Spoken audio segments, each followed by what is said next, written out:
Hey, it's Greg Howe again. I'm with the ECC Skill Center. Let's take a look at these disc brakes. First thing you got to know on disc brake systems is that there's only 4 pins you really need to worry about. You've got these caliper pins and the anchor bolts behind them. The anchor bolts behind them, which you'll see on your GoPro camera up here, actually hold the bracket that holds the caliper. So when we're talking about torque settings, all we need to worry about is we need to know what the torque settings are for the anchor bolts that hold the bracket, and we need to know the torque settings for the caliper pins. So let's start taking things apart and you can see what you're looking at.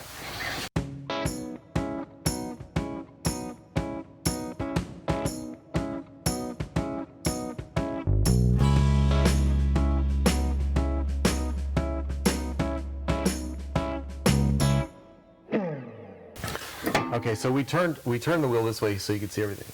If I remove the caliper, the pads just come right out. This is relatively new friction, and you can see that this pad still has some copper content in it. So we'll take the pads out. Let's go ahead and take off the bracket.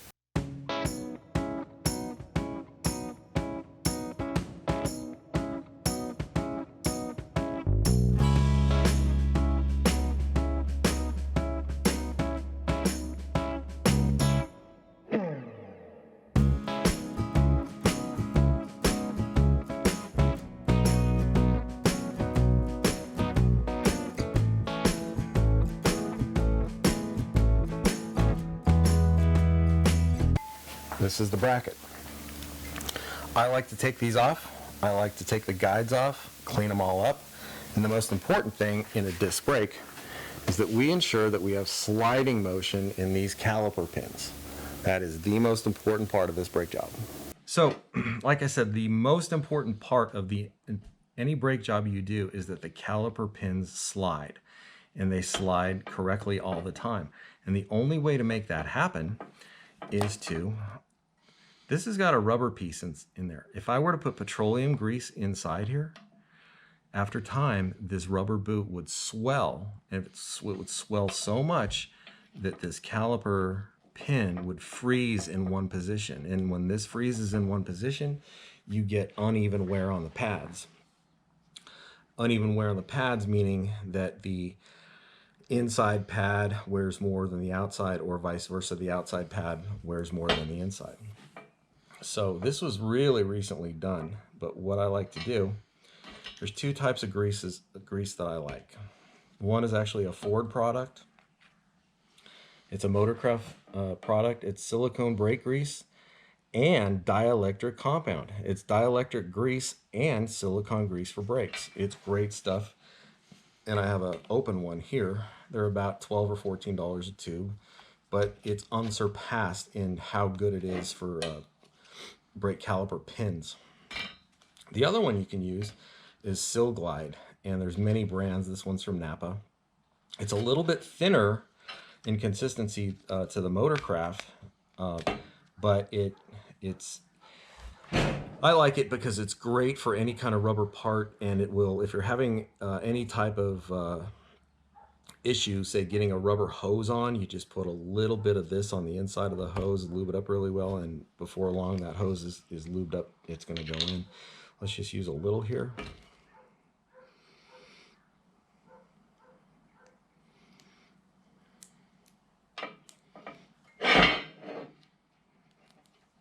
And we'll get it all good and lubed up.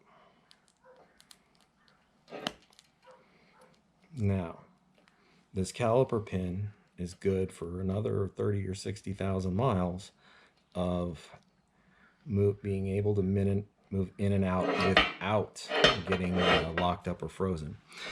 If I were to use anti-seize in these pins, this one does not have a rubber component to it, but still you wouldn't want to put any kind of petroleum-based anti-seize in here. As you can see, this is a very new caliper pin.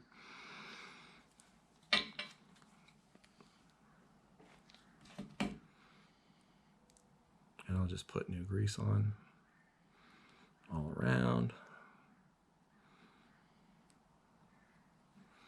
And I'll work work it back in. If I were to use petroleum-based anti-seize and put it in here with the heat and the heating and cooling that the brake bracket and caliper sees, it would be frozen up in no time. And like I said, the most important thing that you're going to see on a brake caliper is that never loses its ability to slide.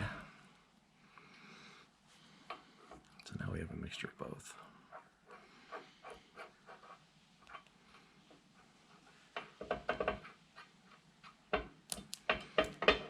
And that'll be sliding for a good long time.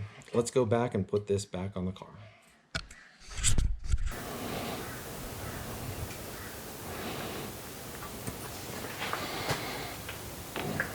Okay, so now let me show you something else before we put the bracket on. So here we are on the brake rotor. We can go ahead and remove the brake rotor now. These two threaded screws, these two threaded holes, do exactly what I told you they did back on the drum. If this brake rotor was rusted on to the hub, it would be very hard to get off. But the designers of the brake system, they knew that, so what they left these here for us.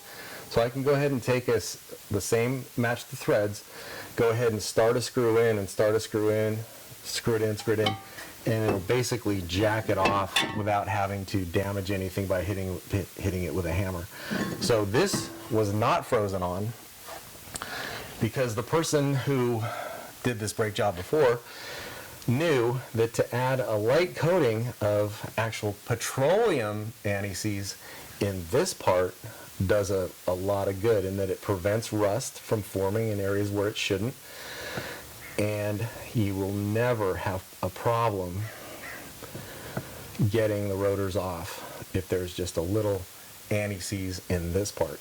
So yes, if you've been told to use anti-seize on a brake job, this is where you use it, between the hub and the rotor.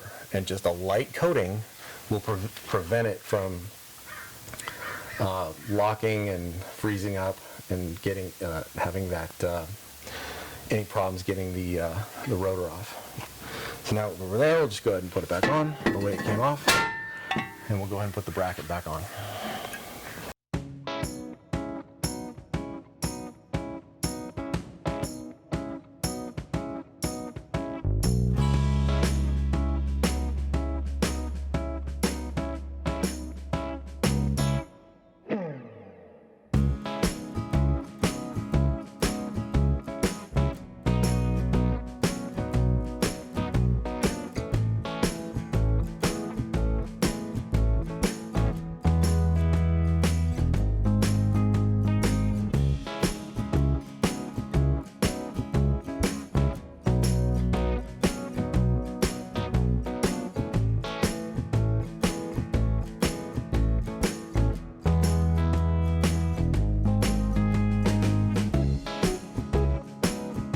And of course, you always want to torque down the specifications to the bracket, and they're called anchor bolts. This one's 59 foot-pounds. Ford always says to do the bottom one first. I don't know why, but I do always do the bottom one first.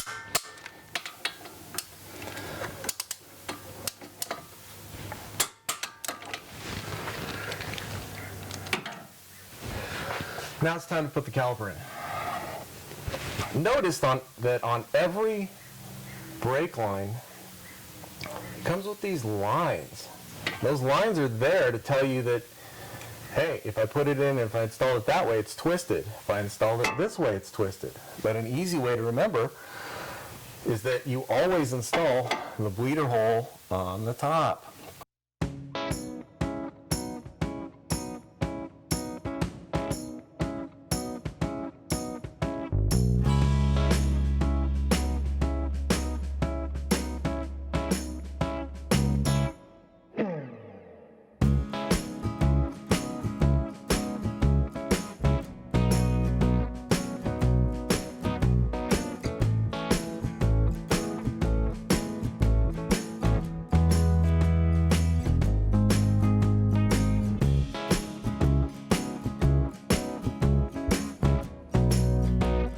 Okay, so there we are. We have our caliper pins back in.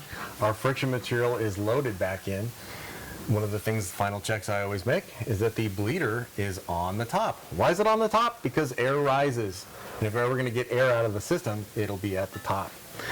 I can see my splines and my hose are straight, so I know I've got this. There's no twist at all into this. So, the bottoms, 27 foot-pounds, is the spec.